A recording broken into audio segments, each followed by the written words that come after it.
রংপুর আবু সাইদের কবর জিয়ারত করার জন্য গেলাম। একটা তাকড়া নৌজওয়ান ছেলে আইসা আমাকে জড়াইয়া ধরছেন, দইরা তার একটা মোবাইল আমার সামনে দিয়ে, হুজুর দেখেন তো চিনেন কিনা। আমি ছবিটা কি বললাম, ও এটাই তো আবু সাইদ। বলে, হুজুর পাশের ছেলেটাকে চিনেন কিনা। আমি বললাম যে না বাবা, তার তো চিনতেছি না। তখন সে বললো যে আমার চেহারার দিকে তাকান তো। আমি তার চেহারার দিকে তাকাই, দেখি ওই ছেলেটাই, যে ছেলেটা আবু সাইদের সঙ্গে খাড়া, তার ছবি। আমি বললাম এটা তো তোমাকে দেখা যায়। তখন দরদর করে চোখের পানি ছেড়ে দিয়েছেন। বলে, হুজুর আমি তার পাশেই ছিলাম। আমি তাকে হাতের মধ্যে চাইপা ধরে বললাম, বলো তো দেখি আবু সাইদের উপরে যখন গুলি করা হয়েছে, সে যখন গুলি খেয়েছে তখন তার অবস্থাটা কি ছিল? তখন সে কাঁদতেছিল, হু করে কাঁদতেছিল আর বলতেছিল, হুজুর সে যখন মাটিতে লুটায় পড়েছেন তো তখন তার জবান থেকে আল্লাহু আকবারের শব্দ বের হইতেছিল।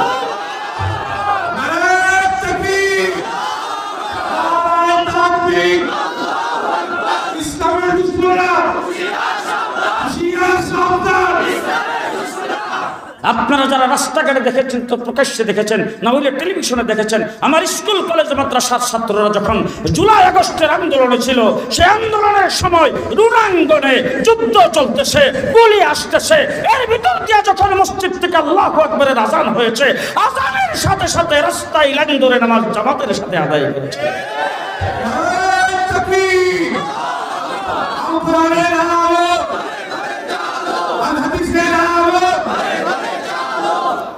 মুসলমান যেই ভাইয়েরা গুলি খাওয়ার পরে মাটিতে লুটায় পড়ার পরে আল্লাহু আকবারের স্লোগান দিয়েছে, যারা নারে তাকবীরের স্লোগান দিয়েছে, যারা রাজপথে নামাজ আদায় করে, যারা দেশ যখন দখল হয়েছে, যখন দেশ থেকে বেশি সরকার বিদায় হয়েছে, গণভবনের ভিতরে যাইয়া মাঠের মধ্যে আল্লাহর দরবারে সেজদায় পড়ে গেছেন, হাত উত্তোলন করে আল্লাহর দরবারে বলছেন, আল্লাহ এই বিজয় তোমার।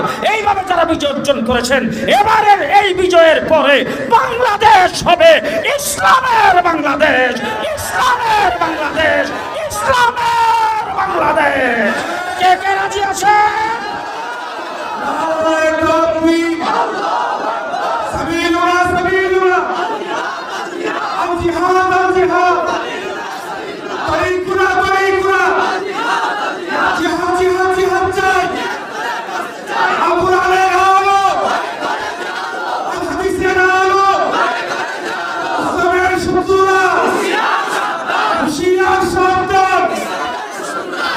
পাঁচ তারিখে সরকারের পতনের পরে 6 তারিখ থেকে আলোচনা হইতেছিল অন্তর্বর্তীকালীন সরকারের শপথ হবে।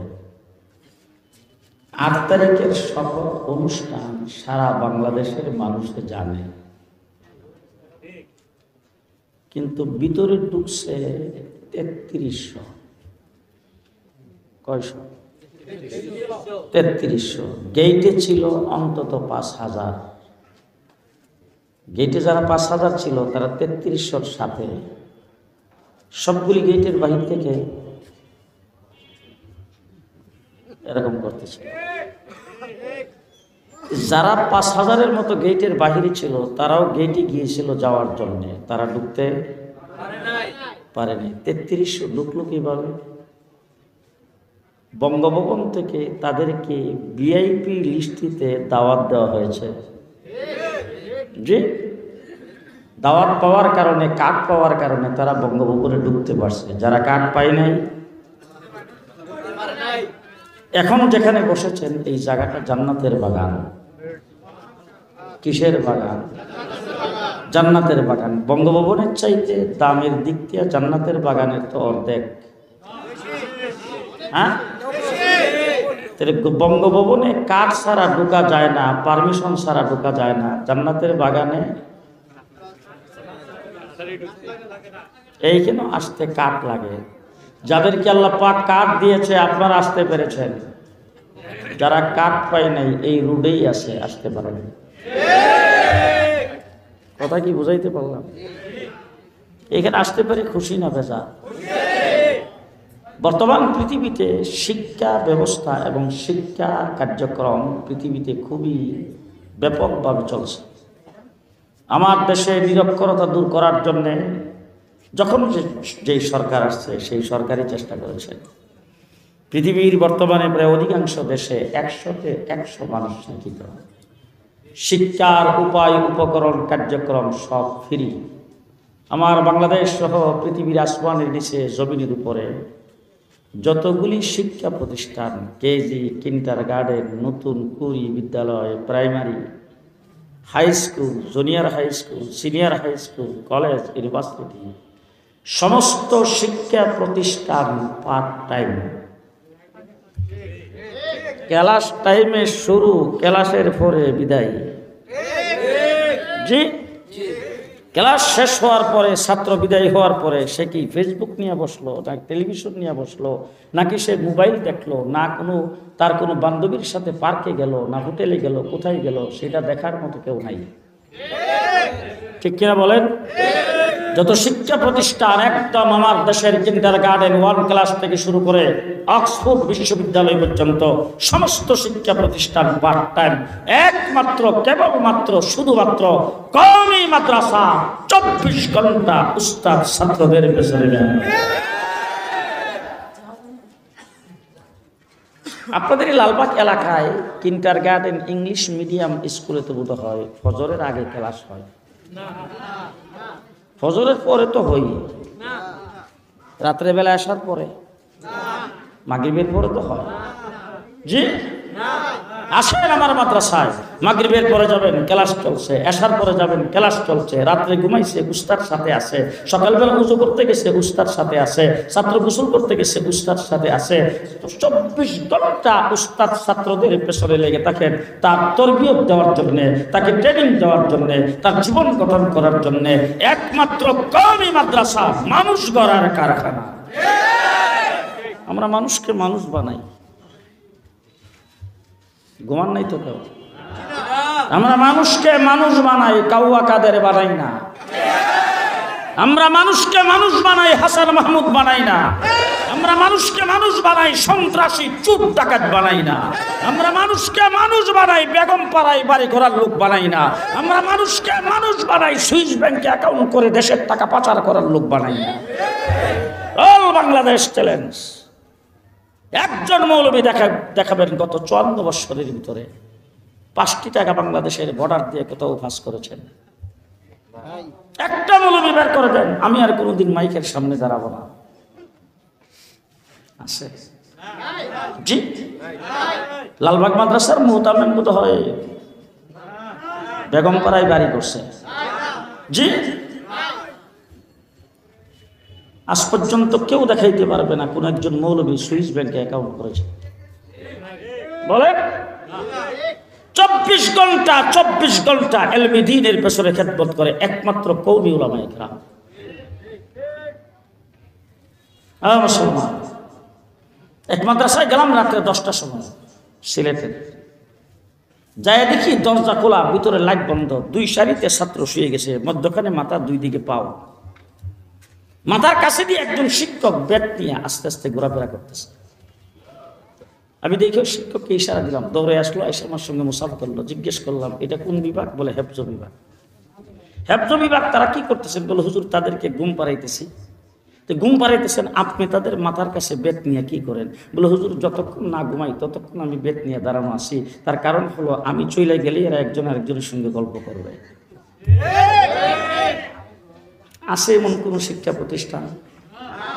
জি, ভালোভাবে চিন্তা ভাবনা করবেন। আমার বাংলাদেশের কোনো কেজি, কিন্ডারগার্টেন, কোনো প্রাইমারি, হাই স্কুল, কলেজ, কোনো জায়গায় যদি আপনার কোনো সন্তান পড়ে, আর এই সন্তানটাকে যদি আপনি কিছু বেশি পড়াইতে চান, বাড়তি পড়াইতে চান, ভালো রেজাল্ট করাইতে চান, ওই স্কুলের, ওই বিদ্যালয়ের কোনো একজন শিক্ষকের সঙ্গে যায় যদি আপনি তাকে অনুরোধ করেন যে হুজুর ও স্যার, আপনি আমার ছেলেটাকে দৈনিক আধা ঘন্টা একটু বাড়তি সময় দিবেন, ক্লাস টাইমের বাহিরে একটু সময় দিবেন। আমি আপনাদের জিজ্ঞেস করতে চাই, প্রাইভেট টিউশন ফি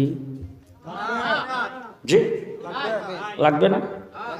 লাগবে না? স্কুলের কোন একজন শিক্ষক যদি আপনার কোনো ছাত্রকে একটু বাড়তি যদি পড়াইতে চায়, ক খ গ গ সরেয়া সরায়া ABCD 1 2 3, তাইলে তার জন্য কি কোনো প্রাইভেট টিউশন ফি লাগবে না? লাগবে না? অল বাংলাদেশ চ্যালেঞ্জ করে বলতে চাই, আমার কওমি মাদ্রাসার হেফজখানা, নুরানি মাকতব, মুহাদ্দিস পর্যন্ত রাত্র দিন 24 ঘন্টা ছাত্রদের পেছনে খাটাখাটনি করে, 1 টাকা প্রাইভেট টিউশন ফি নাই। আছে টিউশন ফি? আছে। 3 নম্বর, কত বছর বয়সে কওমি মাদ্রাসায় কোনো শিক্ষক, কোনো মুহতামিম রিটায়ার্ড করে? জি, মুফতি ফজলুল হক আমিনী সাহেব রহমতুল্লাহি আলাইহি উনি 67 বছর বয়সে ইন্তেকাল করেছেন, 52 বছর বয়সে রিটায়ার্ড করছে। জি, হাফিজ জি হুজুর 86 বছর বয়সে ইন্তেকাল করেছেন, রিটায়ার্ড করছেন কয় বছরে? কথা দিয়ে আসতে কর। জি, আমার শেখ ও মুর্শিদ আল্লামা আহমদ শফি 103 বছর বয়সে ইন্তেকাল করেছেন, রিটায়ার্ড করছেন কয় বছরে? ব্রাহ্মণবাড়িয়ার বড় হুজুর 133 বছর বয়সে ইন্তেকাল করেছেন, রিটায়ার্ড করছেন কয় বছরে? আপনাদের মাঝখানে বোধ হয় ভিন্ন কোনো দলের লোক আছে, কথা কয় না। জি, কওমি মাদ্রাসায় কোনো পেনশন আছে তো? জি, রিটায়ার আছে? আরে বাবা, লেখাপড়া যখন থেকে শুরু করেছেন, মক্তবে পড়ছেন, হেফজখানে পড়ছে, তাহলে হাদিস পর্যন্ত লেখাপড়া করেছে, ইফতা পড়েছেন, তাফসীর পড়েছেন, হাদিস পড়েছেন, তারপর থেকে খেদমত শুরু করেছেন, মৃত্যুর আগ পর্যন্ত খেদমত করেছেন। রিটায়ার নাই। শেষ কথাটা কমু, শেষ কথাটা বলবো। হ্যাঁ, আমার বাংলাদেশের প্রফেসর, ডাক্তার, ইঞ্জিনিয়ার, ব্যারিস্টার, তারপরে মন্ত্রী, মিনিস্টার, এমপি, তারা যখন ইন্তেকাল করে, বড় বড় অফিসার যখন ইন্তেকাল করে, রেডিও, টেলিভিশনে, ফেসবুকে, সোশ্যাল মিডিয়াতে, ইলেকট্রনিক মিডিয়াতে, প্রিন্ট মিডিয়াতে তাদের কথা বারবার সেখানে ঘোষণা করা আসে, ঘোষণা করতে থাকে। কি ঘোষণা করে? এমুক লিডার ইন্তেকাল করেছেন, এমুক মন্ত্রী ইন্তেকাল করেছেন, তার লাশ সংসদ প্লাজায় রাখা হয়েছে, নেতাকর্মীদের জন্য উন্মুক্ত করে দেওয়া হয়েছে। আগামীকাল সকাল 8টায় সর্বপ্রথম তার জানাজা হবে সংসদ প্লাজায়, দ্বিতীয় নম্বর জানাজা হবে বাইতুল মুকাররমে, তারপরে তার লাশ অ্যাম্বুলেন্সে বা হেলিকপ্টারে নিয়ে যাওয়া হবে গ্রামের বাড়িতে, সেখানে তার লাশের তৃতীয় নম্বর জানাজা করার পরে পারিবারিক কবরস্থানে দাফন করা হবে। কথা বলেন ঠিক না ঠিক? আমার মাদ্রাসায়, কওমি মাদ্রাসায় আজীবন ইলমের খেদমত করেছে, আজীবন কোরআনের খেদমত করেছে, আজীবন ছাত্রদের পেছনে মেহনত করেছে, শেষ নিঃশ্বাস পর্যন্ত মৃত্যু হয়েছে মাদ্রাসায়। দাফন করছে কোথায়? জি, শেষ নিঃশ্বাস ত্যাগ করা পর্যন্ত, জীবনের শেষ পর্যন্ত মাদ্রাসার ছাত্রদের পেছনে, ইলমে দ্বীনের পেছনে মেহনত করার পরে লাশটাও দিয়ে গেছে মাদ্রাসায়। মুফতি আমিনী সাহেবের বাড়ি ব্রাহ্মণবাড়িয়া, দাফন করছে কোথায়? জি, হাফিজ জি হুজুরের বাড়ি নোয়াখালী, দাফন করছে কোথায়? জি, হ্যাঁ মুসলমানেরা, হযরত কাসেম নানতুই দাফন হয়েছে মাদ্রাসায়, হযরত আনোয়ার শেখ কাশ্মীরি দাফন হয়েছে মাদ্রাসায়, মাহমুদুল হাসান দেওবন্দি দাফন হয়েছে মাদ্রাসায়, হাকিমুল উম্মত আশরাফ আলী তানভী দাফন হয়েছে মাদ্রাসায়, হুসাইন আহমদ মাদানী দাফন হয়েছে মাদ্রাসায়, মুফতি কিফায়েতুল্লাহ দাফন হয়েছে মাদ্রাসায়, আসেম শামসুল হক ফরিদপুরি দাফন হয়েছে মাদ্রাসায়, হাফিজ জি হুজুর দাফন হয়েছে মাদ্রাসায়, পীর জি হুজুর দাফন হয়েছে মাদ্রাসায়, শামসুল হক ফরিদপুরি দাফন হয়েছে মাদ্রাসায়, আল্লামা আহমদ শফি মাদ্রাসায়, আল্লামা নূর হোসেন কাসমি মাদ্রাসায়, জুনায়েদ বাবনগরী মাদ্রাসায়। আরে আজীবন খেদমত করার পরে লাশটাও মাদ্রাসায়। জি, কওমি মাদ্রাসার উলামায়ে কেরাম মানুষ গড়ার কারিগর, মানুষ গড়ার কারিগর। আমরা আমানুষ বানাই না, মানুষ বানাই। জি, চোর ডাকাত বানাই না, হাইটাকার বানাই না। তোমাদের তো বর্ডারের কাছে যে ধরা পড়ার পরে তার ব্যাগের ভিতরে 70 লাখ। জি, বাসায় আসামি ধরতে যায় দেখে লিফটের গর্তের ভিতরে 400 কোটি। কি পরিমাণ লুটপাট করেছে! ফিউন যদি হয় 400 কোটি টাকার মালিক, তুমি কত কোটি টাকা? ওইখানে ওই দলের লোক আছে, এই জন্য কথা কয়। জি, আরে তোমার ফিউন যদি 400 কোটি টাকার মালিক হয়, তুমি কয়শো কোটি টাকার মালিক? দেশের সম্পদকে লুণ্ঠন যারা করেছে তাদের শিক্ষা জাতির মেরুদণ্ডের শিক্ষা হতে পারে না। চোর চুট্টা শিক্ষা মাদ্রাসায় দেয় না, মাদ্রাসায় হাফিজ হুজুর তৈরি করে, মুফতি আমিনী আর শাইখুল হাদিস তৈরি করে। ঠিক কিনা বলেন? ঠিক কিনা বলেন? মাদ্রাসায় ভালো মানুষ তৈরি হয়, চোর চুট্টা তৈরি হয়। কিন্তু সেই ভালো মানুষগুলিকে গত 15 বছর পর্যন্ত তাদেরকে দেখলেই এরা স্বাধীনতা বিরোধী, এরা জঙ্গি, এরা রাজাকার। 1.5 মাস রিমান্ডে ছিলাম, 1.5 মাস ডিবি অফিসে। রমজান শরীফের মাস, রাত্রে তারাবি ঠিক মতন পড়তে দেয় নেই, কোরআন তেলাওয়াত করতে দেয় নেই। 7টা টিম আমাকে জিজ্ঞাসাবাদ করেছে, যেইরে আসতো রাত্রে দিনে 24 ঘন্টা আমার সামনে দাঁড়ায় সর্বপ্রথম গালিটা আমাকে দিত, তুই রাজাকার, তোর মুফতি আবিদি রাজাকার, তোর শাইখুল হাদিস রাজাকার, তোর হাফিজ জিহুদুর রাজাকার, তোরা পাকিস্তানি রাজাকার। আমি জিজ্ঞেস করতে চাই, আমাদেরকে যারা পাকিস্তানি রাজাকার বলতেছো, স্বাধীনতার পর থেকে আজকে 54 বছর পাকিস্তানের পক্ষে তো একটা কথাও বলি নাই। আবার বাংলাদেশের কোনো আলেম পাকিস্তানের পক্ষে কোনোদিন বক্তৃতা দেয় নাই, কোনো বিবৃতি দেয় নাই, পাকিস্তানের বিরুদ্ধে কথাবার্তা বলছেন, পাকিস্তানের পক্ষে কোনো কথাবার্তা বলে নাই। তার কারণ হলো 1971 সনে 7.5 কোটি বাঙালি একত্রিত হয়ে পাকিস্তানিদেরকে বাংলাদেশ থেকে দৌড়াইছি। সুতরাং পাকিস্তান আমাদের দেশে কোনো সময় ইন করতে পারবে না, পাকিস্তানের সাথে আমাদের আলাদা কোনো সম্পর্ক নাই। আজকে পরিষ্কার বলবো, যারা বক্তৃতায় বলতা পালাবো না, আজকে কোথায়, আজকে কোথায়, আজকে কোথায়? পরিষ্কার ভাষায় বলছি, আমরা পাকিস্তানি রাজাকার নয়, আমরা হলাম দেশপ্রেমিক। আজকে প্রমাণ হয়েছে তোমরা সবাই ইন্ডিয়ান রাজাকার। ইন্ডিয়ান রাজাকারদের দ্বারা বাংলাদেশের ক্ষতি না লাভ? জি, আজকে বাংলাদেশ তোমাদের জন্য আতঙ্কিত, আজকে বাংলাদেশ তোমাদের জন্য আজকে বাংলাদেশের 12টা বাজতেছে, আজকে তোমাদের জন্য বাংলাদেশের মানুষ আতঙ্কিত হয়ে আছে। কোন সময় তোমরা কুণ্ডা ঘটাও? পরিষ্কার ভাষায় বলছি, সচিবালয়ে আগুন তোমরাই দিয়েছ, আমার একজন আইনজীবীকে সবাই করে তোমরাই হত্যা করেছ। আমরা দেশপ্রেমিক, এই দেশের জন্য লড়াই আমরা করেছি। আজকে স্বাধীনতার ইতিহাস তোমরা আমাদেরকে শোনাও। পরিষ্কার ভাষায় বলছি, 1954 সালে এই দেশে যুক্তফ্রন্ট গঠন করা হয়েছিল। যুক্তফ্রন্ট যারা গঠন করেছিলেন তাদের মধ্যে 1 নম্বর ব্যক্তি হলো মৌলানা আতহার আলী রহমতুল্লাহ আলাইহ, 2 নম্বর হলেন হুসেন শহীদ সোহরাওয়ার্দী, 3 নম্বর হলেন একে ফজলুল হক, শেরে বাংলা একে ফজলুল হক, 4 নম্বর মৌলানা ভাসানী, 5 নম্বরে শেখ মুজিবুর রহমান। জেলখানায় বসে বসে ইতিহাস পড়লাম, সেখান থেকে মৌলানা আতহার আলীর নামটা সুরের আবার দিছে। মৌলানা আতহার আলীর নাম সেই জায়গায় নাই। আর মৌলানা আতহার আলীকে বাদ দিয়া, যার 27টা আসন ছিল নিজাম ইসলাম পার্টির পাকিস্তানের সংসদে, মৌলানা আতহার আলীকে বাদ দিয়া স্বাধীনতার ইতিহাস রচনা হবে না। মৌলানা আতহার আলীর উস্তাদ হুসাইন আহমদ মাদানীকে বাদ দিয়া স্বাধীনতার ইতিহাস রচনা হবে না। হাকিমুল উম্মত আশরাফ আলী তানভীকে বাদ দিয়া স্বাধীনতার ইতিহাস রচনা হবে না।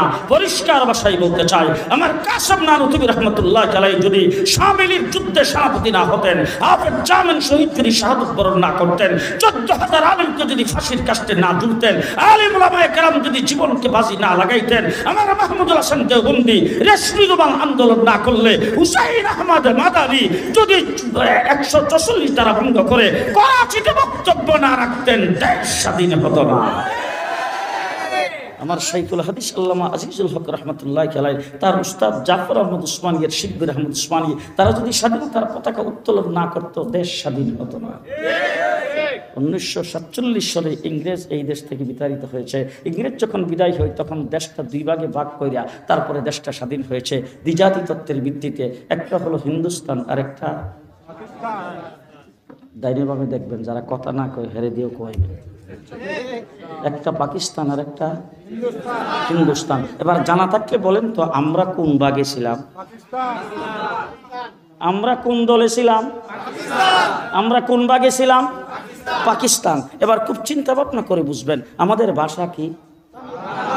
আমরা জাতি কি?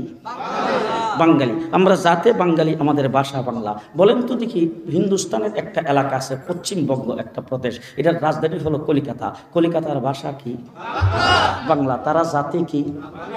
বাঙালি। তসলিমা নাসরিন বলছিল যে এই তসলিমা নাসরিনের বিরুদ্ধে মুফতি ফজলুল হক আমিনী আন্দোলন করেছেন। তসলিমা নাসরিন বলছিল এপার বাংলা ওপার বাংলা, সুতরাং বর্ডারটাকে উঠে দিলে হয়। তসলিমার বিরুদ্ধে আন্দোলন করেছি, তাহলে কলিকাতার তারাও বাংলা, তা আমরাও বাংলা। আমরা বাংলা ভাষায় কথা বলি, কলিকাতার তারাও বাংলা ভাষায় কথা বলে, তারাও জাতে বাঙালি, আমরাও জাতে বাঙালি। কিন্তু স্বাধীন যখন হয়েছে আমরা পড়ছি পাকিস্তানের অংশে, তারা পড়ছে হিন্দুস্তানের অংশ। এবার আপনাদেরকে জিজ্ঞেস করতে চাই, আমরা কেন পাকিস্তানের অংশ হলাম? আমরা কি জন্যে পাকিস্তানের অংশ ছিলাম? জি, পরিষ্কার ভালো করে মনে রেখেন, আমরা মুসলিম অধ্যুষিত মুসলমান হিসাবে আমরা পাকিস্তানের অংশ হয়েছিলাম। কি হিসাবে পাকিস্তান? এটা আসতে কর। কি হিসাবে পাকিস্তান? মুসলমান। এবার আসেন দেখি, পশ্চিম পাকিস্তানেরা আমাদের সঙ্গে বৈষম্যমূলক আচরণ করেছেন শিক্ষার ক্ষেত্রে, চাকরির ক্ষেত্রে, তারা আমাদের উপর জুলুম নির্যাতন করেছেন। এরপরে আমাদের বাঙালিরা ফুলে ফুসে উঠছে। 1970-এর নির্বাচন, শেখ মুজিবুর রহমান সাহেব নির্বাচনী ইশতেহার দিয়েছেন। সেই ইশতেহারে পরিষ্কার বলেছেন, যদি সরকার গঠন করি, যদি ক্ষমতায় যায়, ইসলামের বিরুদ্ধে কিছুই করা হবে না। সেই কথা যখন বলছে, দেশ স্বাধীন হয়েছে ইসলামের নামে, সবাই যখন মুসলমান, শেখ মুজিবের এই কথা শোনার পরে শিল মারো ভাই, শিল মারো, সবাই খেচ্ছা শিল মারছে। কোথায়? নৌকায়। শিল মেরে নিরঙ্কুশ সংখ্যাগরিষ্ঠতায় শেখ মুজিবুর রহমান এবং আওয়ামী লীগ যখন নির্বাচিত হয়েছে, পশ্চিম পাকিস্তানিরা তার হাতে ক্ষমতা হস্তান্তর করে নাই। যখন ক্ষমতা হস্তান্তর করলো না, তখন 7.5 কোটি বাঙালি ঐক্যবদ্ধ হয়ে অস্ত্র ধরে 9 মাস যুদ্ধ করে স্বাধীন করেছে। ঠিক কিনা বলেন? ঠিক কিনা বলেন? শেখ মুজিবুর রহমান কি ভোট দিয়েছেন কোন কথার উপরে?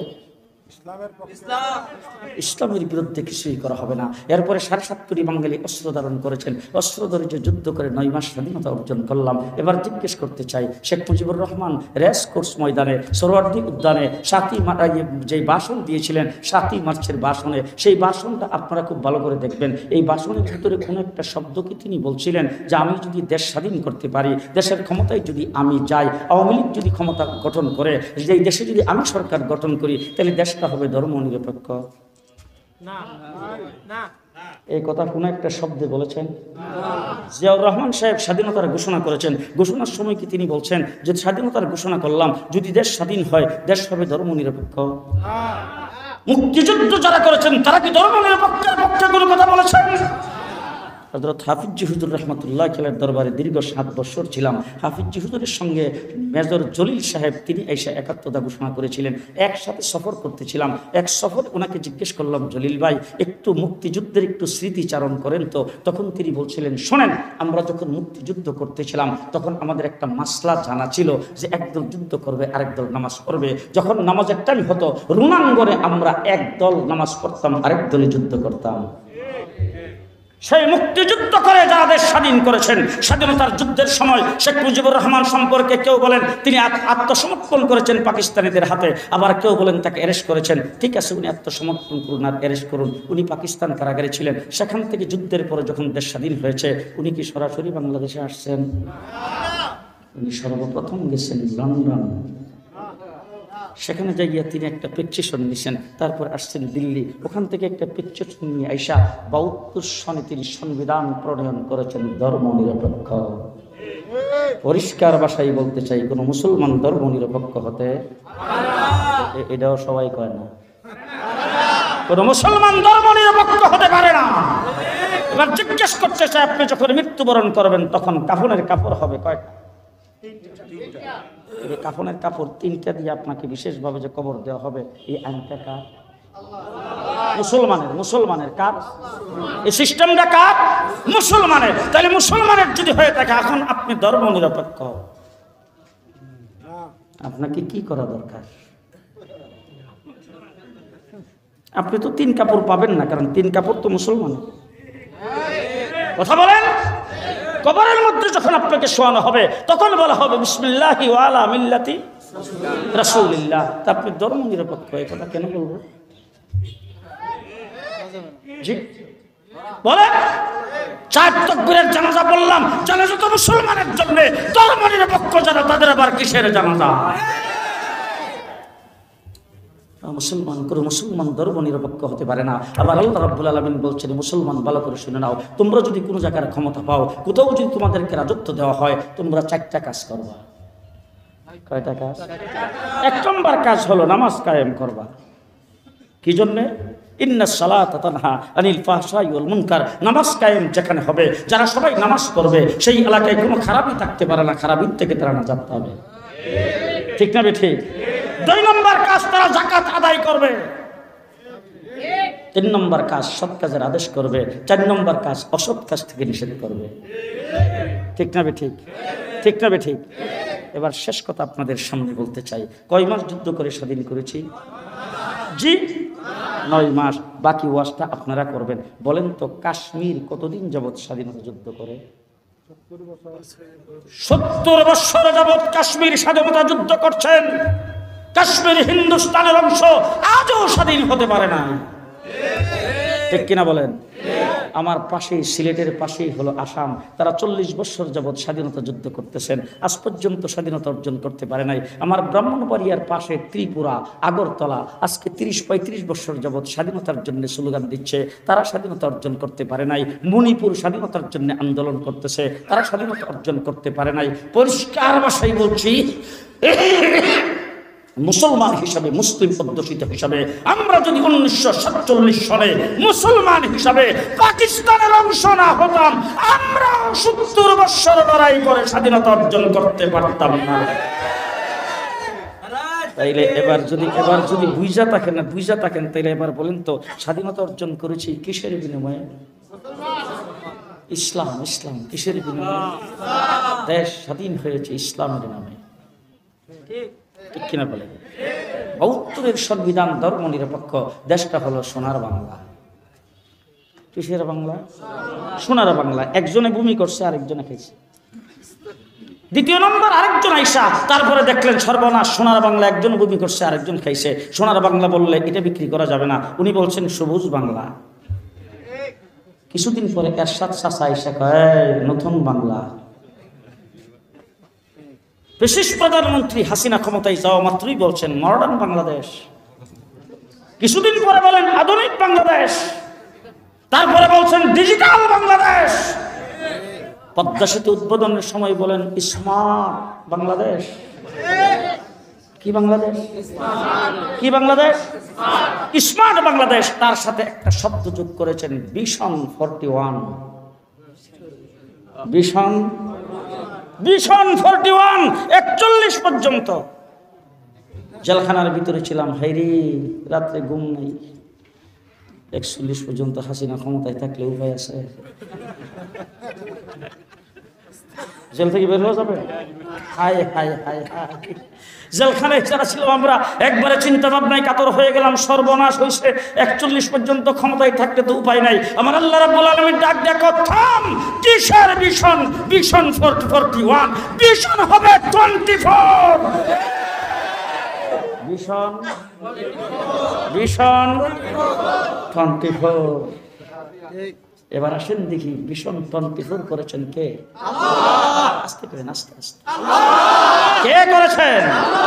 রংপুর আবু সাইদের কবর জিয়ারত করার জন্য গেলাম। একটা তাকড়া নৌজওয়ান ছেলে আইসা আমাকে জড়াইয়া ধরছেন, দইরা তার একটা মোবাইল আমার সামনে দিয়ে, হুজুর দেখেন তো চিনেন কিনা। আমি ছবিটা দেখে কি বললাম, ও এটাই তো আবু সাইদ। বলে হুজুর পাশের ছেলেটাকে চিনেন কিনা? আমি বললাম যে না বাবা, তার তো চিনতেছি না। তখন সে বললো যে আমার চেহারার দিকে তাকান তো। আমি তার চেহারার দিকে তাকাই, দেখি ওই ছেলেটাই, যে ছেলেটা আবু সাইদের সঙ্গে খাড়া, তার ছবি। আমি বললাম এটা তো তোমাকে দেখা যায়। তখন দরদর করে চোখের পানি ছেড়ে দিয়েছেন। বলে হুজুর আমি তার পাশেই ছিলাম। আমি তাকে হাতের মধ্যে চাইপা ধরে বললাম, বলো তো দেখি আবু সাইদের উপরে যখন গুলি করা হয়েছে, সে যখন গুলি খেয়েছে তখন তার অবস্থাটা কি ছিল? তখন সে কাঁদতেছিল, হু করে কাঁদতেছিল আর বলতেছিল হুজুর সে যখন মাটিতে লুটায় পড়েছেন তো তখন তার জবান থেকে আল্লাহু আকবারের শব্দ বের হইতেছিল।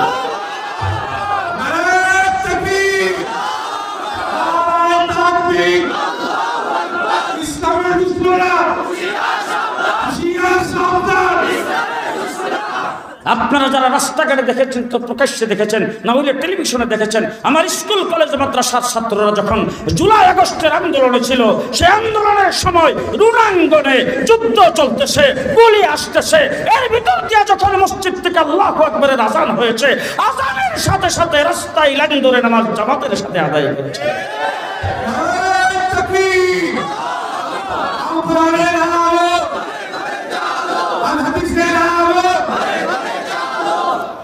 মুসলমান যেই ভাইয়েরা গুলি খাওয়ার পরে মাটিতে লুটায় পড়ার পরে আল্লাহু আকবারের স্লোগান দিয়েছে, যারা নারে তাকবীরের স্লোগান দিয়েছে, যারা রাজপথে নামাজ আদায় করে, যারা দেশ যখন দখল হয়েছে, যখন দেশ থেকে বেশি সরকার বিদায় হয়েছে, গণভবনের ভিতরে যাইয়া মাঠের মধ্যে আল্লাহর দরবারে সেজদাই করে গেছেন, হাত উত্তোলন করে আল্লাহর দরবারে বলছেন আল্লাহ এই বিজয় তোমার। এইভাবে যারা বিজয় অর্জন করেছেন, এবারের এই বিজয়ের পরে বাংলাদেশ হবে ইসলামের বাংলাদেশ, ইসলামের বাংলাদেশ, ইসলামের বাংলাদেশ। বাংলাদেশ। কে কে রাজি আছে?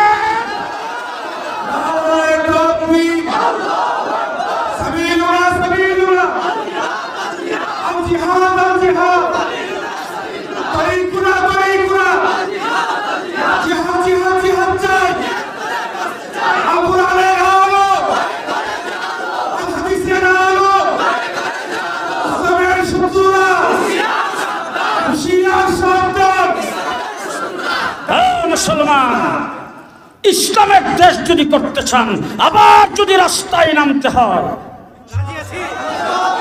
আবার যদি শাপলা চত্বরে যাইতে হয়, এবারের সংগ্রাম ইসলাম প্রতিষ্ঠার সংগ্রাম। এক একমত, এক একমত। পরিষ্কার ভাষায় বলে যাচ্ছি, পরিষ্কার ভাষায় বলে যাচ্ছি। 33 বছর মুফতি ফজলুল হক আমিনী রহমতুল্লাহি আলাইহির সাথে ছিলাম, 7 বছর হাফিজ হুজুরের সাথে ছিলাম, অন্তত 30-32 বছর যাবৎ শাইখুল হাদিস আল্লামা আজিজুল হক সাহেবের সাথে ছিলাম। এই দেশের উলামায়ে কেরামের সাথে মাঠে ময়দানে যুদ্ধ জিহাদ করেছি, আন্দোলনের ময়দানে ছিলাম। এই লালবাগ 10 বছর পর্যন্ত একাধারে হাফিজ হুজুরের জীবদ্দশার থেকে এই এলাকার মধ্যে কাটাইছি। এই এলাকার অলিগলি সব চেনা আছে। এই মানুষগুলির সামনে পরিষ্কার ভাষায় বলে গেলাম, আগামীতে এই দেশকে ইসলাম প্রতিষ্ঠার জন্য যা খুশি তাই আমাদের করতে হবে। বাংলাদেশের সংবিধান প্রণয়ন হবে, সংবিধান ইসলাম ভিত্তিক হইতে হবে। ইসলাম বিরোধী সংবিধান যদি করা হয়, পরিষ্কার বঙ্গভবনে নিক্ষেপ করে দেওয়া হবে। প্রস্তুত আছেন? প্রস্তুত আছেন? নাসরুম মিনাল্লাহ, ফাতহুন করিব, ওয়াবাশশিরিল মুমিনিন। আল্লাহুম্মা সাল্লি আলা সাইয়্যিদিনা মাওলানা মুহাম্মদ وعلى آل سيدنا مولانا محمد وبارك وسلم. الحمد لله رب العالمين، والصلاة والسلام على سيد المرسلين وعلى آله وأصحابه أجمعين. ربنا ظلمنا أنفسنا وإن لم تغفر لنا وترحمنا لنكونن من الخاسرين. يا حي يا قيوم برحمتك نستغيث. আল্লাহ এই মাহফিলকে তুমি কবুল করো। আল্লাহ মাহফিল যারা জমায়েছেন, যারা চেষ্টা করে এই মাহফিল ইন্তজাম করেছেন, টাকা পয়সা দিয়ে বিভিন্ন জন যেইভাবে সাহায্য করেছেন, অনেকে স্বেচ্ছাসেবকের দায়িত্ব পালন করেছেন। ইয়া আল্লাহ, এই এলাকার এই রোডের মধ্যে বিভিন্ন দোকানপাট মাহফিল উপলক্ষে বন্ধ রাখতে হয়েছে, তাদের দোকানদারি, তাদের রুজি রোজগারের ক্ষতি হয়েছে। ইয়া আল্লাহ, এই মাইকের আওয়াজের দ্বারা বাসা বাড়িতে হয়তো অনেকের ঘুমের ব্যাঘাত হয়েছে, অনেকের বিভিন্ন কাজকর্মের ব্যাঘাত হয়েছে। আল্লাহ সকলের জন্য এই মাহফিল নাজাতের জরিয়া বানায় দাও। ইয়া আল্লাহ, এই মাহফিল নাজাতের জরিয়া বানায় দাও। এই মাহফিল এলাকার জন্য হেদায়েতের জরিয়া বানায় দাও। আয় আল্লাহ, এই কোরআন শহর যেখানে আমি আজকে দাঁড়ায় কথা বলছি, আয় আল্লাহ, এটা তো হযরত হাফিজি হুজুরের এলাকা, শামসুল হক ফরিদপুরীর এলাকা, পীরজি হুজুরের এলাকা। মাওলানা আথার আলী এখানে ঘোরাফেরা করেছেন। আয় আল্লাহ, হাকিমুল উম্মত আশরাফ আলী তানভী রাহমাতুল্লাহি আলাইহি এখানে আসছে। মুফতি দ্বীন মোহাম্মদ সাহেব এইখানে আল্লাহ মানুষজনকে ডাইরেকশন দিয়েছেন, উনি ওনার রাহবরিতে মানুষজন চলছে। ইয়া আল্লাহ, আল্লাহর ওলিদের এই এলাকাকে আল্লাহ তুমি ইসলামের জন্য কবুল করো। এই এলাকার প্রতিটা মানুষকে তোমার কোরআনের জন্য কবুল করো। ইয়া আল্লাহ, ইয়া আরহামার রাহিমিন, এই মাদ্রাসাকে কবুল করে নাও। মাদ্রাসার যুররিয়াতগুলিকে এই খাজানা থেকে পুরা করে দাও। মাদ্রাসার জন্য তুমি মুস্তাকিল জায়গার ব্যবস্থা করে দাও। মাদ্রাসাকে দ্বীনের মারকাজ বানিয়ে দাও। আমাদের জিন্দেগীর সমস্ত গুনাহগুলি মাফ করে দাও। আয় আল্লাহ, আমাদের সকল মুর্দেগানকে মাফ করে দাও। গোটা উম্মতে মুহাম্মদীকে মাফ করে দাও। ইয়া আল্লাহ, ইয়া আরহামার রাহিমিন, আয় আল্লাহ, এই দেশটাকে তুমি ইসলামের জন্য কবুল করো। আল্লাহ, এই দেশকে ইসলামের জন্য কবুল করো। আয় আল্লাহ, এই জমিনকে ইসলামের জন্য কবুল করো। আল্লাহ, আমাদেরকে তোমার ইসলামের জন্য কবুল করো, তোমার কোরআনের জন্য কবুল করো। সমস্ত সকল বিমারীদের শিফা করো, হাজতমন্দের হাজত পুরা করে দাও, পেরেশান হালদের পেরেশানি দূর করে দাও, কামাই রুজিতে বরকত দাও। দোকানদার যারা দোকানদারি করে তাদের দোকানের মধ্যে বরকত দাও। ব্যবসায়ী যারা ব্যবসা করে তাদের ব্যবসায়ী বরকত দাও। ছোট ছোট কারখানার মালিক যারা তাদের কারখানায় বরকত দাও। মেল ইন্ডাস্ট্রিজের মালিক যারা তাদের মেলের মধ্যে বরকত দাও। শ্রমিক আর মালিকের মধ্যে মহব্বত সৃষ্টি করে যাও। স্বামী স্ত্রীর মধ্যে মহব্বত সৃষ্টি করে দাও। সন্তানাদিদেরকে দিনদার মুত্তাকি পরহেজগার বানায় দাও। রব্বানা তাকাব্বাল মিন্না ইন্নাকা আনতাস সামিউল আলিম ওয়া তুব আলাইনা ইন্নাকা আনতাত তাওয়াবুর রহিম বিরহমাতিকা ইয়া আরহামার রাহিমিন।